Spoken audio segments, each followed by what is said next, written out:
चुलीत गेले नेते, चुलीत गेले पक्ष, फक्त आता मराठा आरक्षणावरच लक्ष. अशा आशयाचे बॅनर्स आणि पोस्टर्स तुम्हाला महाराष्ट्रातील अनेक गावागावात बघायला मिळतील. जोपर्यंत मराठा आरक्षण नाही तोपर्यंत आमदार, खासदार, मंत्र्यांना गावात प्रवेश नाही, अशा आशयाचे बॅनर लागलेत. आरक्षणाचा लढा दिवसेंदिवस तीव्र होत चाललाय. मराठा आरक्षण, धनगर आरक्षण तसेच इतरही अनेक समाजाचा आरक्षणाचा लढा सुरू आहे. या आरक्षणाच्या लढाईमुळे अनेक राजकीय नेत्यांची अडचण झाली आहे. शिवाय नेत्यांना प्रत्येक समाजाच्या रोषालाही सामोरं जावं लागतंय. गावात चुकूनही एखादा नेता आला तर त्याला आरक्षणावरून जाब विचारला जातोय आणि गावातून परत पाठवलंही जातंय. पण खरंच असं करता येतं का? कोणत्याही नेत्याला किंवा व्यक्तीला गावात येण्यापासून थांबवू शकतो का? याबाबत कायदा नेमका काय सांगतो तेच आज आपण जाणून घेणार आहोत. नमस्कार, मी गजानन आणि तुम्ही पाहताय बोल भिडू. मनोज जरांगे यांनी पहिल्या टप्प्यातील आंदोलन केल्यानंतर सरकारला 40 दिवसांचा वेळ दिला. सरकारने कुठली ठोस भूमिका घेतली नाही, म्हणून जरांगेंनी दुसऱ्या टप्प्यातील आंदोलन सुरू केलं, ज्याला व्यापक स्वरूप देण्यात आलं. गावागावात साखळी आंदोलन उभं करण्यात आले. तसेच गावात राजकीय पक्षांच्या नेत्यांना गावबंदी करण्यात आली, ज्याला मोठ्या प्रमाणात गावागावातून प्रतिसादही मिळाला. मराठा आरक्षण मिळेपर्यंत राजकीय पक्षांच्या नेत्यांना बंदी असूनही गावात आल्यामुळे खासदार प्रताप पाटील चिखलीकर, खासदार प्रीतम मुंडे, भाजप आमदार नामदेव ससाने यासह अनेक नेत्यांना गावात येण्यापासून आंदोलक गावकऱ्यांनी अडवलं आणि परतही पाठवलं. तेव्हापासून अनेक आमदार, खासदार, मंत्र्यांनी आपल्या मतदारसंघात जाण्याचं टाळलं.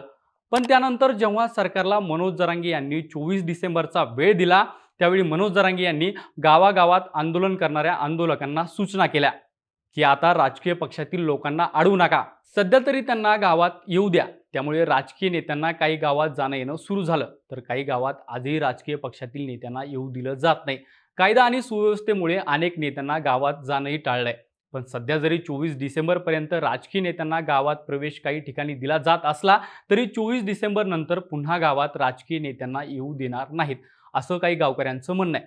त्यामुळे पुन्हा एकदा राजकीय नेत्यांना गावबंदी होऊ शकते. पण आता या निमित्ताने एक प्रश्न पडतो की खरंच गावात राजकीय नेत्याला असो किंवा एखाद्या सामान्य व्यक्तीला गावात येण्यापासून अडवलं जाऊ शकतं का? तर त्याचं उत्तर आहे, गावात कोणालाही येण्यापासून कुणीही थांबवू शकत नाही.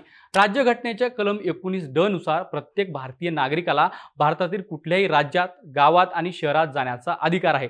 तसेच कोणत्याही भारतीय नागरिकाला कोणत्याही वेळी आणि कोणत्याही मार्गाने फिरण्याचाही अधिकार आहे. भारतातील कुठल्याही व्यक्तीला किंवा समूहाला असा कुठलाही अधिकार नाही जो एखाद्या व्यक्तीला गावात किंवा गाव शिवारात येण्यापासून रोखू शकतो. जर एखादा गुन्हेगार असेल किंवा मग गावात काही तणाव असेल तर बाहेरच्या व्यक्तीला गावात येण्यास बंदी असते. गावबंदी करतानाही कोणालाही गावबंदी करता येत नाही.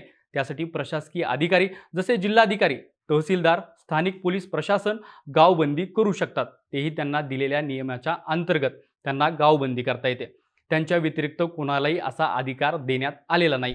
जर एखादा सामान्य व्यक्ती असो किंवा मग राजकीय नेता असो, त्याला जर गावात जाण्यापासून अडवण्यात आलं किंवा त्याला येण्यापासून विरोध केला तर त्यांच्यावर कायदेशीर कारवाई होऊ शकते. जर एखाद्या गावातील व्यक्तीने राजकीय नेत्याला असो किंवा सर्वसामान्य व्यक्तीला असो गावात येण्यास विरोध केला तर कारवाई काय होऊ शकते? तर संबंधित गावात किंवा शहरात एखाद्याला येण्यापासून रोखलं, त्याला विरोध केला, गाडी अडवली तर इंडियन पिनल कोड म्हणजेच IPC कलम 339 नुसार एखाद्या व्यक्तीच्या मार्गात अडथळा निर्माण केला म्हणून 10 वर्षाची जेल आणि आर्थिक दंडही होऊ शकतो. तसेच IPC कलम 341 नुसारही जर एखाद्या गावात येण्यापासून अडवलं किंवा विरोध केला तर 1 वर्षाची जेल आणि 1000 रुपयाचा दंड होऊ शकतो.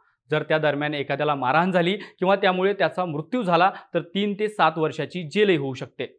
महाराष्ट्रात सध्या आरक्षणाचा मुद्दा पेटलाय, त्यामुळे राजकीय नेते सावधपणाची भूमिका घेताना दिसत आहेत. त्यामुळे गावबंदी केलेल्या गावाच्या विरोधात किंवा आंदोलनकर्त्यांच्या विरोधात कुठलीही भूमिका घेत नाहीत. जर एखाद्या नेत्याने किंवा व्यक्तीने गावात येण्यास विरोध करणाऱ्या विरोधात जर पोलिसात तक्रार केली तर वरील सांगितलेल्या कलमाअंतर्गत कायदेशीर कारवाई होऊ शकते. त्यामुळे आता पुन्हा एकदा गावबंदी जर झाली आणि नेत्यांना गावात येण्यास विरोध केला तर विरोध करणाऱ्या प्रत्येक व्यक्तीवर कायदेशीर गुन्हा नोंद होऊ शकतो. त्यामुळे सावधान.